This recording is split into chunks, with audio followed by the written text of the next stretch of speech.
मायावती जी उनकी गोद में बैठी हुई हैं। जो आपने वीडियो देखा उसमें कथित तौर पर जो आपको शख्स नजर आ रहा है वो कांग्रेस पार्टी का प्रवक्ता आलोक शर्मा है। सोचिए, इसकी घटिया मानसिकता इसके अंदर का जातिवाद दिखा रही है और बता रही है कि इसकी नजरों में बहुजन समाज की स्थिति क्या है। बीएसपी सुप्रीमो मायावती के लिए अभद्र टिप्पणी करना, वो भी नेशनल टेलीविजन पर बैठकर, और किस तरीके का आरोप लगा रहा है कि भाजपा के साथ बीएसपी सुप्रीमो मायावती शामिल हो गई हैं। सोचिए, वही कांग्रेस पार्टी के प्रवक्ता है जो पार्टी लगातार जातीय जनगणना की बात कर रही थी, आरक्षण की बात कर रही थी, संविधान बचाने की बात कर रही थी, और उसी पार्टी के प्रतिपक्ष नेता राहुल गांधी संसद के अंदर पहले ही दिन हिंदू मुसलमान करने लगे, धर्म का चोला पहनकर वहां पर नंगा नाच करने लगे, और टीवी चैनल पर बैठ के उन्हीं की पार्टी के प्रवक्ता आलोक शर्मा अपनी घटिया मानसिकता का प्रदर्शन कर रहा है। सोचिए, बहुजन नेताओं के लिए किस तरीके से अभद्र टिप्पणी की जाती है अगर इन लोगों के साथ गठबंधन में शामिल नहीं होते।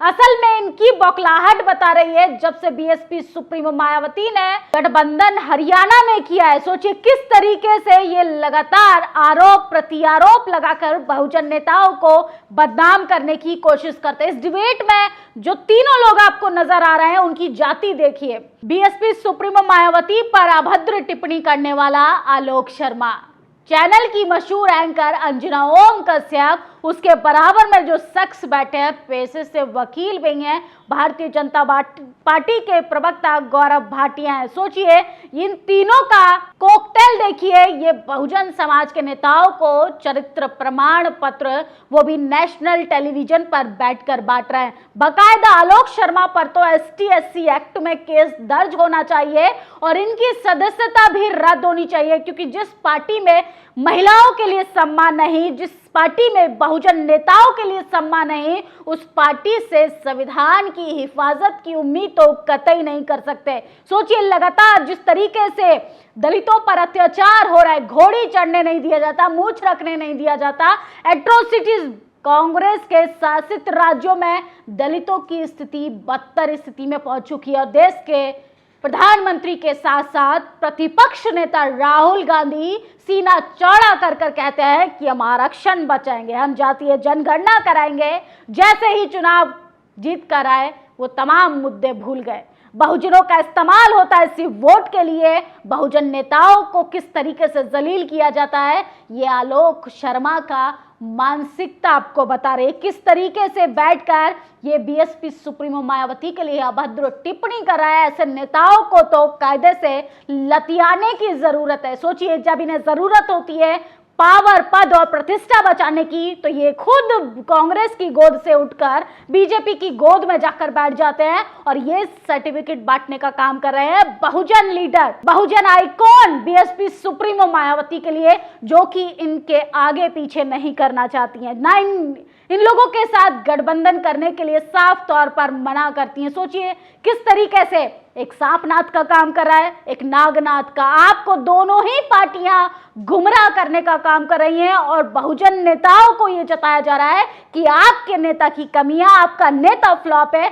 असल में ये जातिवादी मनुवादियों की चाल है। आलोक शर्मा जैसे जातिवादी मनुवादी मानसिकता से ग्रसित लोग, ऐसे ही लोग बहुजन समाज को गुमराह करते हैं। ये बिल्कुल नहीं चाहते कि बहुजन समाज के लोग सड़कों से संसद तक आए। ऐसे कितने लोग होंगे जिनके पेट में दर्द होता है कि अवधेश पासी जैसा व्यक्ति संसद में कैसे पहुंचा, चंद्रशेखर जैसा व्यक्ति संसद में कैसे पहुंचा, आदिवासी समाज से आने वाला राजकुमार राव संसद के अंदर कैसे पहुंचा। ये चाहते हैं कि हम दो और हमारे दो का ही विकास होता रहे।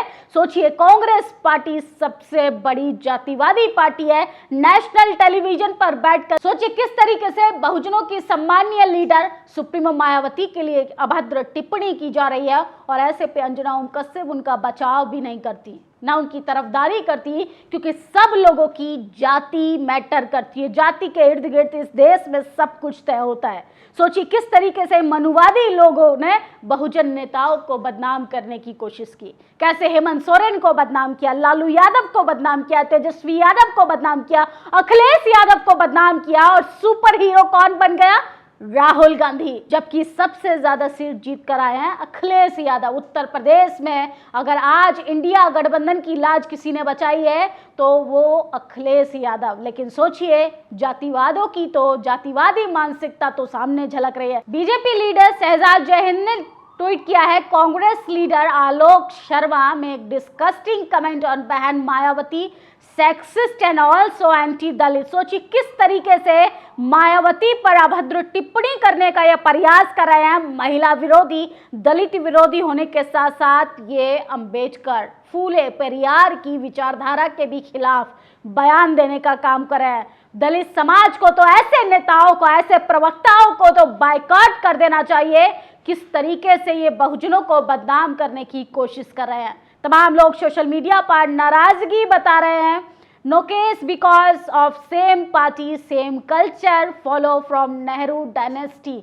सोचिए, चाहे भारतीय जनता पार्टी की बात करें चाहे कांग्रेस पार्टी की, दोनों ही पार्टियां एक ही थाली के चट्टे बट्टे। किस तरीके से बहुजनों को बस राजनीति से दूर रखने के लिए ये तमाम तरीके के हथकंडे अपनाने का काम करते हैं। सोचिए किस तरीके से आलोक शर्मा को तो बाकायदा जेल होनी चाहिए कि एक सम्मान्य लीडर को, बहुजन समाज की आइकॉन महिला के लिए बीएसपी सुप्रीमो मायावती को अभद्र टिप्पणी करने के साथ साथ ये जाति सूचक शब्दों का भी इस्तेमाल करें। कांग्रेस का प्रवक्ता आलोक शर्मा हरियाणा में बीएसपी इनेलो गठबंधन होने के बाद इतना बौखला गया है कि वो बोल रहा है कि भाजपा की गोद में बैठी मायावती। मैं तो कांग्रेस प्रवक्ता आलोक शर्मा से पूछना चाहता हूं कि तुम्हारे घर की बहन बेटियां किसकी गोद में बैठी हैं? सोचिए, जब तक ऐसे जातिवादी मनुवादी लोगों को ऐसा करारा जवाब नहीं मिलेगा तब तक इनकी मानसिकता बदलने वाली नहीं है। भाजपा के सामने सरेंडर हो गई हैं सुप्रीमो मायावती। यूपी तक के साथ बातचीत के दौरान कांग्रेस प्रवक्ता ने, आलोक शर्मा ने मायावती पर गंभीर आरोप लगाए। उन्होंने कहा, मायावती के तमाम केसेस जिनका फायदा भाजपा ने उठाया है। ये यूपी तक के एक चैनल पर बैठकर कह रहे हैं कि बीएसपी सुप्रीमो मायावती पर कोई जांच क्यों नहीं बिठाती। शायद इनको पता होना चाहिए कि सुप्रीम कोर्ट ने बीएसपी सुप्रीमो मायावती को क्लीन चिट देकर उनको किस तरीके से बरी कर दिया है। और ये जातिवादी मनुवादियों को हजम नहीं होता कि बहुजन समाज कैसे तरक्की कराए, बहुजन समाज कैसे आप संसद जाने लगा है, बहुजन समाज अब कैसे इनकी कबर खोदने का काम कराए।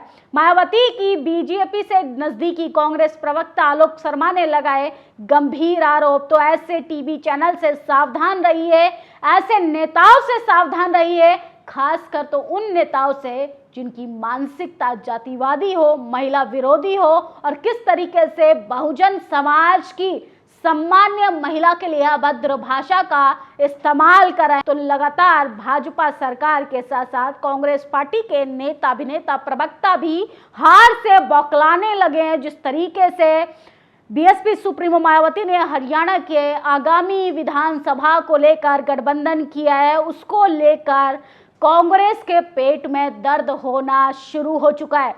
बहुजन समाज बीएसपी द्वारा हरियाणा की प्रमुख पार्टी इंडियन नेशनल लोकदल इनेलो के साथ गठबंधन का उद्देश्य भाजपा, एनडीए, कांग्रेस व इसके इंडी गठबंधन की आगामी विधानसभा चुनाव में हराकर राज्य के इनके दुखी लोगों व किसान आदि को जन विरोधी पार्टियों से बचाया जा सके। सोचिए, हरियाणा, पंजाब, न जाने ऐसे तमाम राज्यों का डेटा उठाकर देखें जहां पे बीजेपी कांग्रेस लगातार सत्ता की मलाई खाने का काम कर रही है। ये नहीं चाहती है कि वहां पर किसी तीसरे व्यक्ति की, तीसरी पार्टी का, सोचिए, एंट्री हो। किस तरीके से ये लोग कभी बीजेपी की गोद में बैठने का काम करते हैं, कभी कांग्रेस की गोद में, जिसकी सत्ता होती है उसकी गोद में बैठने का आलोक शर्मा जैसे न जाने कितने मनुवादी लोग जो हैं वो गोद बदलने का काम करते हैं। स्पष्ट है, भाजपा व कांग्रेस तथा इन दोनों जातिवादी पार्टियों के नेतृत्व वाले इंडी व एनडीए गठबंधन से दूर रहकर बीएसपी